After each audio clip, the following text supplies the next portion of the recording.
नमस्कार दोस्तों, स्वागत है आपका अपने YouTube चैनल भक्ति सागर पर। मैं एक बार फिर हाजिर हूँ आपके सामने एक नई कहानी के साथ। मैं आज आपको सुनाऊंगा अहिल्या की कहानी। कौन थी अहिल्या और वो कैसे बन गई थी एक पत्थर की मूर्ति। दोस्तों, रामायण के पात्रों से तो हमारे यहाँ बच्चा बच्चा परिचित है।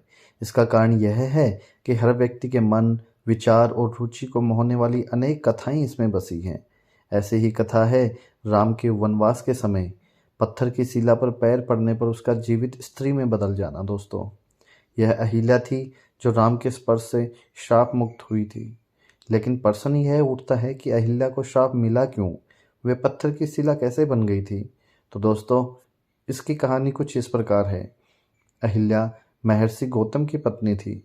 ज्ञान में अनुपम महिला अहिल्या सभी गुणों से संपन्न थी।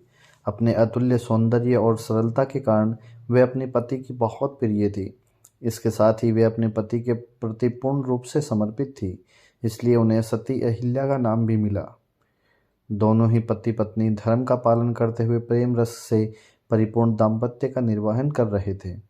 ऐसे अद्भुत प्रेम को अचानक एक दिन बुरी नज़र लग गई। यह बुरी नज़र थी देवराज इंद्र की, जो अहिल्या के सौंदर्य पर आसक्त होकर के दोस्तों उसका प्रेम पाने के लिए लालायित हो उठा।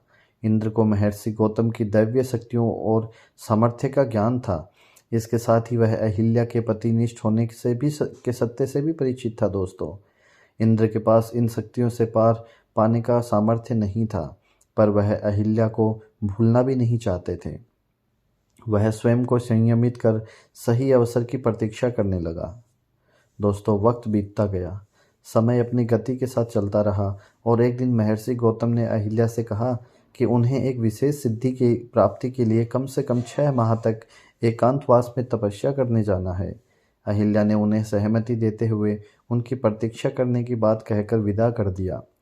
इंद्र बस ऐसे ही एक अवसर की प्रतीक्षा जाने कब से कर रहा था। दोस्तों, ऋषि के जाते ही वह महर्षि गौतम का वेश धारण करके अहिल्या के पास पहुंच गया।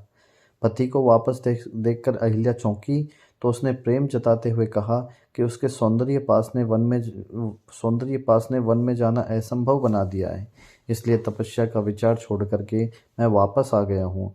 तुम्हारा प्रेम जो है मेरे को जाने नहीं दे रहा है अहिल्या। पति की बात सुनकर अहिल्या का मन मयूर के जैसे नाच उठा। दोस्तों, वे दोनों पहले से भी अधिक प्रेम से जीवन का आनंद लेने लगे। देखते ही देखते 6 माह का समय बीत गया और एक दिन अहिल्या ने सुबह सवेरे अपने आंगन में अपने पति की चीर परिचित पुकार सुनी, जबकि ऋषि का रूप धरे इंद्र तब तक सो ही रहे थे। एक पल में अहिल्या को अनर्थ का ज्ञान हो गया। दोस्तों, महर्षि गौतम को सामने पाकर अहिल्या पत्ते की तरह कांपते हुए उनके चरणों में गिर पड़ी। तब तक इंद्र को भी ऋषि के आने का भान हो गया था, तो वो बिना किसी देरी के वहां से भाग गया। अहिल्या ने सारा वृत्तांत जान करके ऋषि तुरंत क्रोध से भर उठे और तुरंत ही उन्होंने श्राप दे दिया कि जिस स्त्री को अपने पति का स्पर्श का भान नहीं हुआ वह जीवित नहीं हो सकती। तन और मन से पत्थर की तरह कठोर व्यवहार किया है तो तुम भी पत्थर की हो जा। ऋषि के श्राप और अपनी अज्ञानता से निराश अहिल्या ने तब अपने पति को रोते हुए समझाया कि आप इतनी दिव्य शक्तियों से संपन्न हैं, आप मुझे अकेला छोड़कर गए और बीते 6 माह में आपको एक बार भी आभास नहीं हुआ कि मेरे साथ कोई छल कर रहा है। मैं तो एक साधारण स्त्री हूँ, मैंने अनजाने में अपराध किया है प्रभु। भले ही मैं पराये पुरुष के साथ रही हूँ, पर मेरा मन पवित्र है, क्योंकि उस पुरुष को मैंने आप अपना पति मानकर ही अपनाया था। तन और मन दोनों से मैं आप ही की पत्नी हूँ और आप मेरे पति थे। अहिल्या की बात सुनकर ऋषि उनसे सहमत हुए और कहा कि अब तो श्राप दिया जा चुका है, उसे वापस नहीं लिया जा सकता।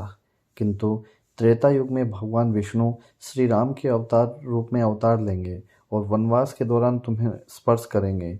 उनके स्पर्श से ही तुम्हारा पाप धुलेगा और तुम वापस अपने स्त्री के रूप को प्राप्त करोगी।